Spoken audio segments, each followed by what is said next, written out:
Hello and welcome to the next episode of the D4H Bravo Zulu live stream sessions. We're just going live now across YouTube, across Facebook, across Twitter, and we should start seeing the visitors come in. Now, this week we've been very lucky to be joined by a totally different area of disaster response, and that is around the area of animals and animals in disaster. And we've managed today to get Steve Glassy, who is the Associate Professor at the Emergency Response Innovation Centre at the Central Queensland University in Australia, who's also the co-founder and recently patron of Animal Evac New Zealand, to join us to discuss that. And what Steve is going to do is he's going to tell us all about how they respond to animals in need or in distress during a disaster, the types of incidents they've gone to, including, I think one of the big ones was the Australian bushfires they deployed internationally to, the type of equipment, type of training. And then after a little while, Steve has offered to show his D4H account to show you how they use incident management to manage animals in a disaster, which will be very interesting to see how a different configuration might be used for that. So let's welcome Steve here. Steve, hello. Good evening, afternoon, and morning. Yes, I forgot to say, you're in Australia, in Queensland at the moment, is that right? That's right, it's 7:30 and it's 26 degrees here in Townsville, so exciting times. Thanks for having me. Excellent. So let's start off. You've just moved to Australia. You've just taken up this new associate professor role at the Central Queensland University, CQ. Tell me a little bit about what Evac is. Well, Evac came out of essentially the floods that were in Townsville, this township in 2019. Okay. And so the government and the university wanted to improve emergency response innovations to better protect communities. So a $3 million building later, and we now have a centre based in Townsville that's literally on day 2 of its formal existence, and we'll be looking at developing a plan. So I saw a video on your LinkedIn earlier today when you were giving a tour around. The facilities look fantastic. Yeah, look, I'm very, very blessed. I mean, I've walked into essentially everything on a plate, essentially. It's got a fantastic virtual reality simulation suite, and that's something that we really want to be able to capitalize on, in particular with incident management. So I saw, for example, you've got all the large screens, but there was an incredible simulation room. Is that, or you're going to do put people in an immersive sort of video environment? Is that what? Yeah, immersive technology, 3D gaming or something, or what is it? Yeah, everything from 3D gaming right through to, I'd like to sort of see it used more around incident management team training, where we can actually have an incident management team looking at a major disaster or emergency in front of them. They're using tools like D4H, etc., to coordinate the response and being able to give people feedback, because unfortunately, there's lots of sort of programs where, like even myself, I did a master's in emergency management, but never at any one time was I actually assessed to see if I could manage an emergency. So this is going to be a really key part of how we do that. So you can put up either past incidents or whether it's gaming type graphics or 3D graphics or video or something, immerse them in it and ask them to make decisions.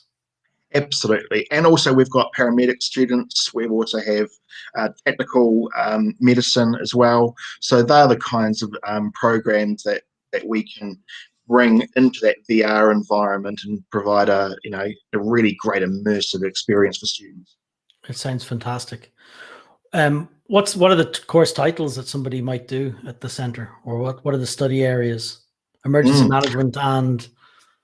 Yeah, there's a Bachelor of Emergency Services, there's a graduate certificate in emergency and disaster, there's paramedic degrees, postgrad paramedic degrees, and the world's only graduate certificate in tactical medicine for combat medics and tactical paramedics.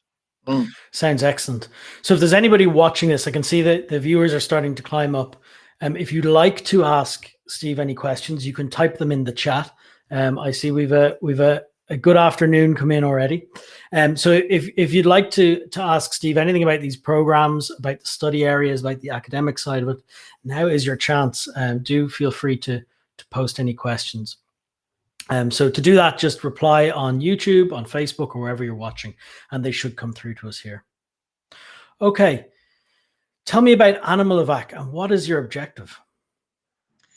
Animal Evac came out from the 2017 floods in New Zealand in a place called Edgecombe. At the time, I was the CEO for Wellington SPCA, it's like the RSPCA in the UK, but a provincial or regional SPCA. And at the time, I also oversaw the National Rescue Unit, which was a specialist team of volunteers that within the SPCA that go in to disaster situations. Now, the township of Edgecombe was flooded because the levee burst with minimal warning, and the whole township, around about 1,600 people, evacuated. As a result, about 1,000 animals were left behind, and there wasn't really a plan. Is this pets or domestic? Yeah, primarily companion animals. So everything from dogs, cats, birds, rabbits, you name it. They had a great sort of collection there. And there wasn't really a plan in place. There really wasn't resource, and no one was really mandated. And like we've seen in other disasters around the world, even the quakes in Christchurch, derailments, train derailments in the US, we know that people, if they can't get into, if they leave their animals behind, they breach cordons, they go in, they put themselves at risk. And so we had to do something, not just for the animal welfare, but to also protect people's safety. So that just exposed a huge gap of lack of operational capacity and will. So after leaving the SPCA, that was one of my priorities, was to establish a charity that focused just on animal disaster management. It doesn't have any other animal rights connections to it, so it means that we can help farmers, laboratories, companion pet owners without any sort of bias. And we've got 300 volunteers nationwide now. Very good. And so I think I've got some photos here from your deployment to Australia. I mean, that was one of the big ones you did. Is that right? Or fair to say? I'll click through some of these photos. Maybe you could explain to people what that deployment was, what the incident was. I mean, globally, people might not be too aware of absolutely. Well, contrary to global belief, Australia is separate from New Zealand, so we had to do an international deployment to Australia. And again, it was because there were limited resources, limited planning, and these animals were suffering. Close to 1 billion animals were killed in this event. So it's a significant impact on both wildlife and livestock. 1 billion. Wow. So we sent over ultimately 2 teams that rotated through. We had a veterinarian, we had vet nurses, we had animal control officers, we had former military officers. We had a whole range of people. So we're not just comprised of veterinary or animal people. We've actually got quite a few semi-retired emergency managers, humanitarian aid workers that want to do something different using their decades of experience. So that bodes well. So yeah, that was the deployment to Australia, but it was certainly memorable. Lots of animals were certainly killed, but it was the habitat that was just destroyed. So describe to me what happens. You land in Australia, okay, and you get to the scene. What do you do as a group? Yeah, well, we were sort of quite lucky. I had a number of professional contacts within Australia, and those professional networks came into play. So we had essentially a linkage up already with agencies such as the Department of Parks and Wildlife, and Wires. And it was through a local wires contractor that our first assignment was in the Blue Mountains, trying to search and rescue injured wallabies, kangaroos, from that area. And what equipment do you bring? Yeah, well, thanks thanks to Air New Zealand, we were given essentially half a ton of equipment that we brought over. So we took over around about 200 reusable fabric pet carriers, because we know that prevention's better than cure. And so in the township of Bundanoon, which was under significant threat of fire, we worked with the local vet practice and wildlife centre to distribute 200 pet carriers to community members so that they had the resources to safely evacuate. We know that if people don't have the resources to safely evacuate, that can mean that they stay behind and put themselves. So you're handing these carriers out. You're distributing them out to people. Yeah. What's going on in this photo, for example? It's a kind of rehabilitation phase of some type. Well, the pet carriers, the good thing is it's always about working with local capacity. So rather than us distribute it, everyone knew a local vet. So we actually put the carriers at the vet clinic for the public to pop them into. So I'm just trying to remember that last photo that we had. But, I'm just wondering, you're also providing care for these animals. It's not just about moving them. Yeah, absolutely. So this is a little wallaby, and this was one of the makeshift veterinary triage centres.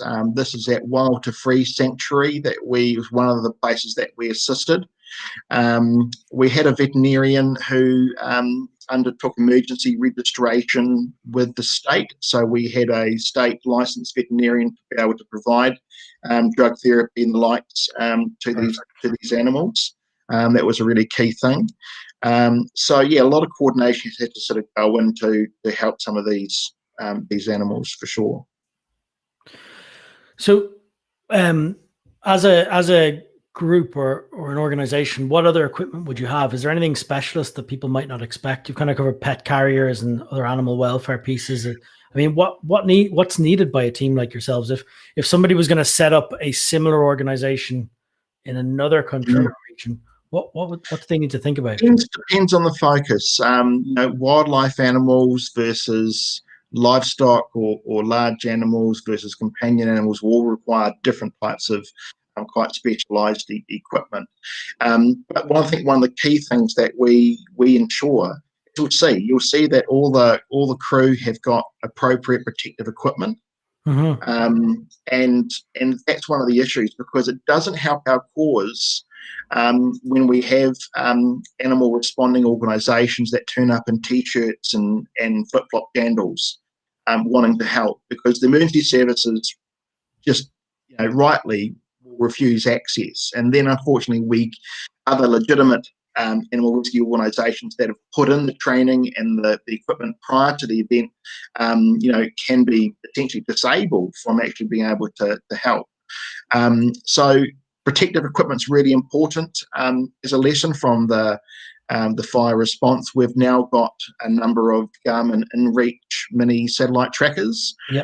So that means we can easily keep an eye on our staff regardless of the typical comm situation. But we have to take over computers. You find that 80% of the operation is not actually directly involving animals. It's the logistics, it's the comms, it's the support, and it's those expertises that you need. So yeah, that kind of equipment is needed. So if I was to turn up at a training day of some type, what kind of skills do I need to be part of the organization? Well, that's the nice thing about it. We don't have like weekly training or anything like that, because our model is based on, we look at our volunteer base, we look at the mission, and then we match the skills to the mission. Mm-hmm. So you may be close to the event, but your skill sets may not sort of match. Sure. Again, we don't just need to have veterinarians or vet techs or the animal people. We need emergency managers. We need people that do IT. We need people that can do logistics, comms, social media. So we have a pretty sort of strong motto, and it helps with our diversity, is that anyone can be part of Animal Evac, providing they adhere to our values and our code of conduct. Mm-hmm. And that's an important part, because our code of conduct says we don't advocate for animal rights issues other than those that relate to specifically disaster management. So that means typically in a course, we will have everyone from someone that's very pro-vegan right through to a beef farmer sitting in the same room, working together based on those values. And that inclusive nature means that we've got the ability to connect with a wide range of communities. Excellent. It's fantastic. Where can people find you online? Easy. For Animal Evac, it's www.animalevac is one word, .nz. There's also a Facebook page as well. Brilliant. You've got a conference coming up as well. Let me open this on screen. Can you tell us a little bit about this? And if people are interested, what's happening at this? Wow, it's ballooned to something rather large. I wasn't quite expecting. So the what we call GADMAC, or the Global Animal Disaster Management Conference, is a virtual online conference. It's free. It's a number of it's over, I think it's 45 presentations that are staggered over a 10-day period. So you don't have to essentially sit there for like 9 hours straight. You can essentially look at the schedule and say, what's relevant to me, and I'll attend that. Now, if people do attend live, there's extra benefits, such as there's the option to buy a conference transcript in terms of professional development records. You go, the more times you attend live, the more times you go into the draw to win a reach and rescue pole. If you attend live, you've also got the opportunity to ask questions of some of the leading thought leaders on animal disaster management. What kind of topics? I mean, what are the talks at this that I could expect? Well, that's the great thing. The diversity is huge. So you'll find that, typically let's look at the D4H audience, emergency managers, emergency responders. Some of the topics that may sort of gravitate those people towards the conference would be technical animal rescue, a number of disaster response case studies, mental health and disaster response involving animal workers. So there's a huge amount. We've got lots of fire services, emergency management, veterinarians, community-based organisations attending from 16 different countries at least.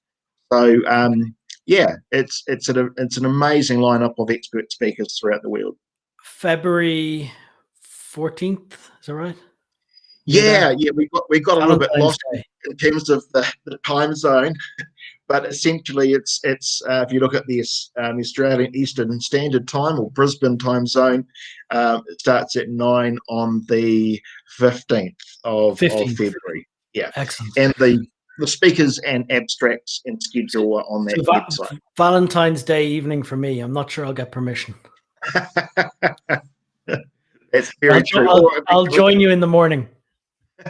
Be a very good excuse for many people out there then. Steve, you kindly offered to share your incident management account just to let people see the how you've got it configured for animal rescue. I think there'd be some people really interested to see that. It'd be great if you wouldn't mind. see if we can do that. All right. Now, Okay, is that excellent. You've got that on gone screen. live? Yep, we're Yeah, good. so look, we've been a long time or semi-long time user and supporter of D4H. One of the things to note for us is about 40% of our response personnel aren't on the ground. So in Australia, for example, we had about 20 people that were working from home or work, helping us respond. So we needed a virtual system that would be globally accessible. Mhm. So this is not the Australian fire response, but I did up a mock-up just the other day for the United Nations Food and Agriculture Organization. And we're looking at here an eruption in Indonesia. And the great thing about it, you've got this sort of dashboard. Now, everyone that's familiar with D4H would be familiar with these general sort of systems. What I'll do if you want, Robin, is just run through the ones that are more animal specific. It'd be fantastic. Could you press zoom in on your browser a little bit just to make it bigger Right? for people? So Control Plus should do that. Yeah, brilliant. It'll just Yeah. make it that little bit bigger for people. And so I can set the scene here for people. The scenario here, and I know it's an example exercise. A volcano has erupted. You're deploying to it, and we're monitoring it at this point, possibly, or something's going on. And what you're starting to do is to put together your response. So Absolutely. what's on your Yeah. situation report? What kind of fields are of interest to you? Yeah, well, we've just got basically who's the lead, where it's at, the area, what the hazards are.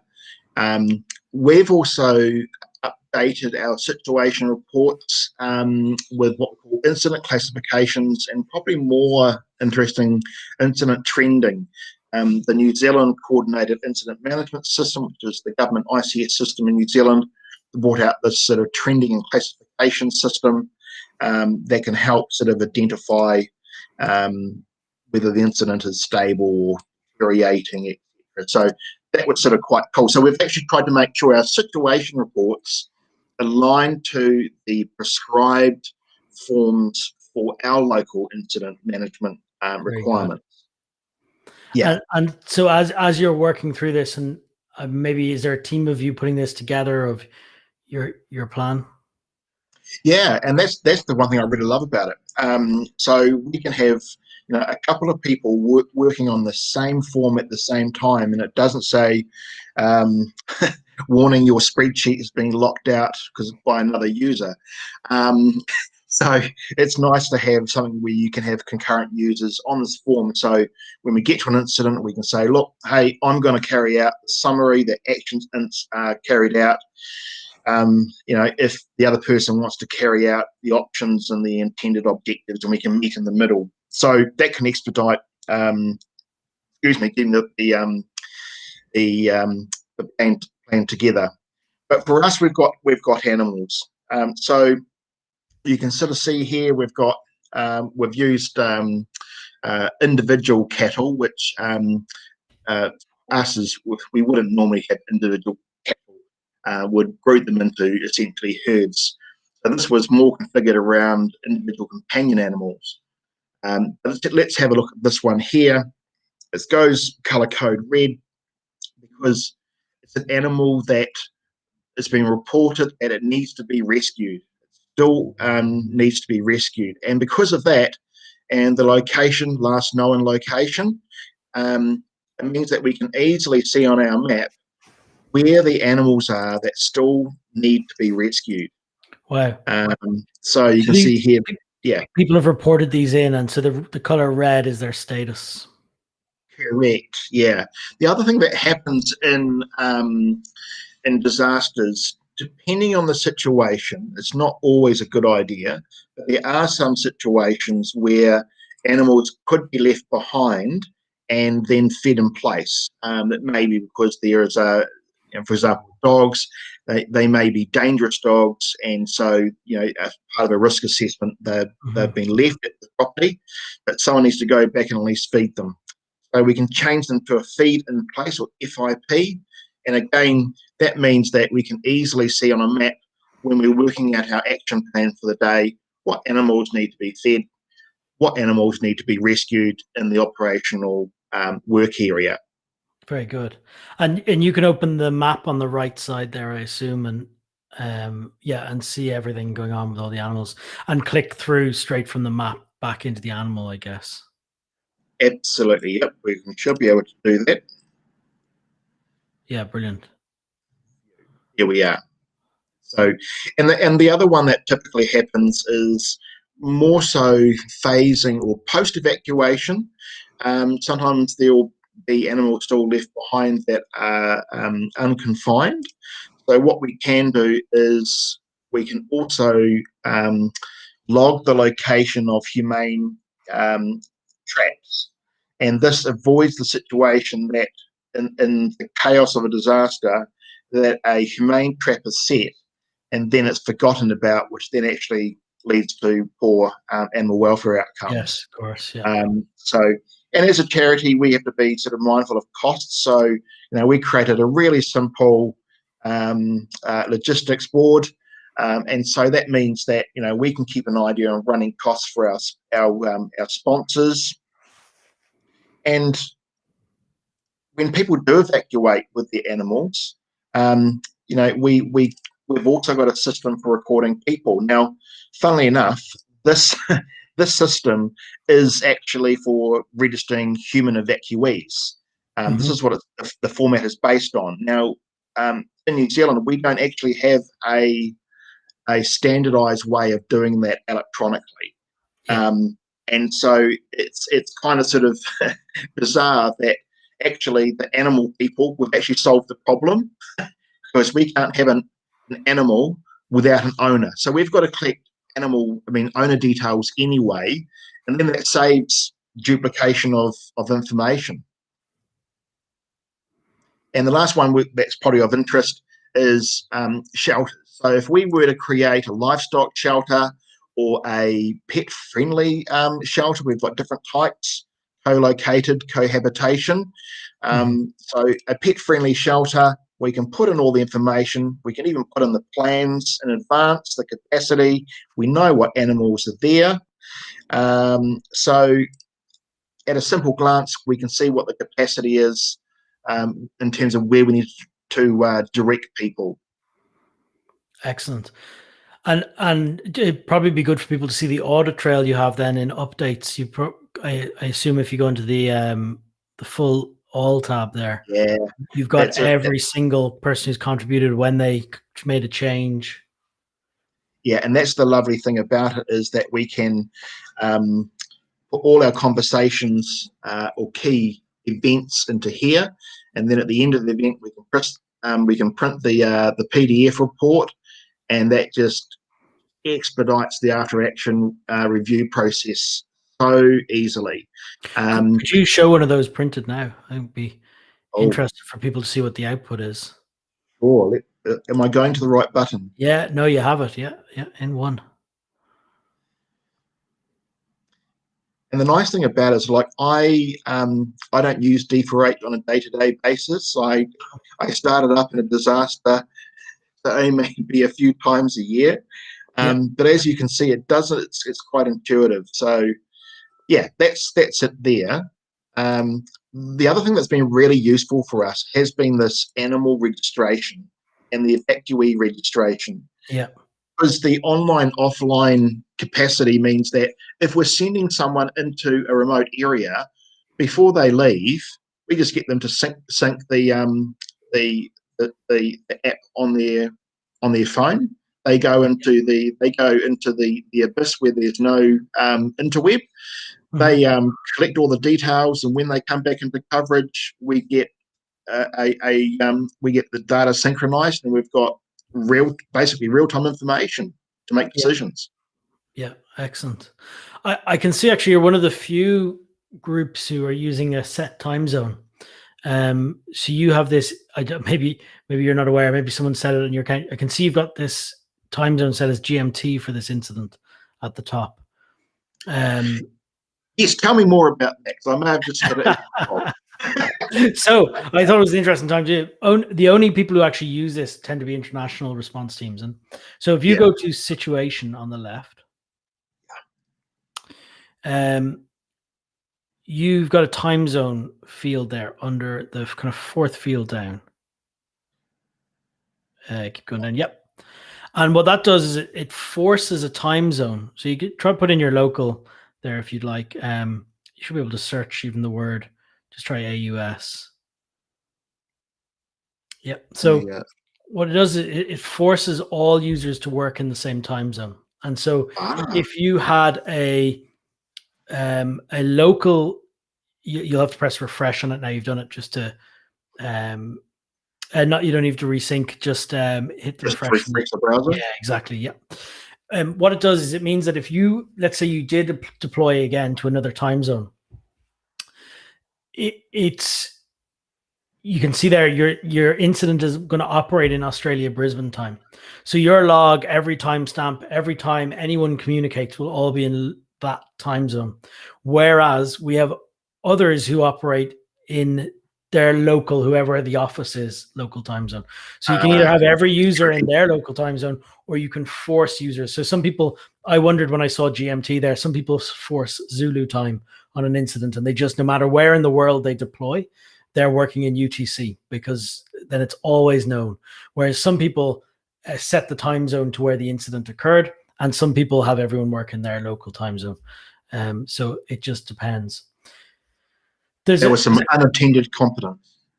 There's a question in here. What are some of the animal incidents apart from the bushfires that you've attended as an organization to help animals in emergencies? Animal Evac's quite a new organisation, so we haven't had too many deployments. But we've also went to the Nelson Fires, and in the Nelson Fires, at the request of the local MPI and the police officers at the cordon, we went in and rescued a large number of livestock and other animals from a lifestyle property. So they've been trying for literally days to get any form of directional support to get to their animals, so they came to us out of frustration. We went there, spoke to the authorities at the cordon, got the green light, and managed to get those animals out. But a lot's happened since those sort of fires, and now Animal Evac is part of the National Animal Welfare Emergency Management sub-function. So we're now clearly in that realm. In fact, we're the only agency in New Zealand that has so many trained animal disaster response volunteers. Excellent.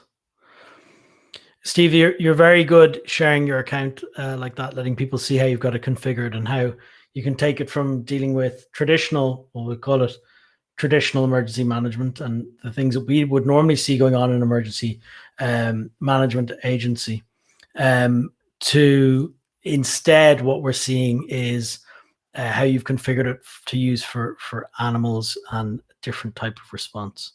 That's fantastic. I'll share just one other little key thing that I've started to do. It's what I call live lessons. So I've created a form called Live Lesson. And the idea is that as we're going through the emergency, we have a quick little form that we can just keep on adding things that we've observed during the emergency. So in this one here, the volcanic ash impact, this is an exercise. We said, oh, that's right, we need to make sure that we've got good supplies of brake cleaner and spare engine air filters and replacement windscreen wipers. So rather than wait 2 months to the debrief, we've forgotten about it. The concept of live lessons means that someone is constantly recording in real time and logging all those lessons, and sometimes they'll get resolved then and there, but sometimes they'll be parked till post event. Excellent. That's a great idea. So starting the sort of lessons learned during the event rather than at the correct, and that will hopefully improve the operational response. And look, this is the one thing that we love about this is that I didn't need to ring up IT to ask for a new form. I just did it on the fly during an event within a few minutes, and then suddenly we've got a new process up and running. So that's one of the reasons why we just really using the product. We've got 60 more seconds. Do you dare hit the admin button and show people? What happens if I do that? Go admin area, and let's have a look. So we can see here how Steve built that form. So he's able to go in here and go templates on the left and into forms. And you'll see live lesson. You can edit that form. So this is how, when you're describing how to easily edit a form, this is the form builder in the admin area. So every organization can just build a form live on an incident, edit it, change the field values. Yeah, very simple. Yeah. Steve, took all about 3 minutes. So yeah. Thank you again so much for sharing your story. If people want to find out more, it's the Central Queensland University, let me get this right, Emergency Response Innovation Centre, ERIC, that Steve is associate professor at. Animal Evac New Zealand, which you'll easily find with Google search, is the charity, I guess, an organization that Steve is co-founder and patron of, that we've been looking at the photos of in Australia. And then that was his D4H incident management account he was kind enough to share with everyone on this. Thank you again, Steve. We're very glad to have you on this series, and fantastic working with you now for many, many years. And yeah, thanks to D4H for providing support to Animal Evac with the D4H products. And if people do want to go to the conference or see what the lineup is, it's gadmc.org. Check it out. That's free. Excellent. We'll make sure we put a link to that in the social media when we're publishing this later. Excellent. Thanks Robin. You're doing great things for emergency management with that product. Appreciate it.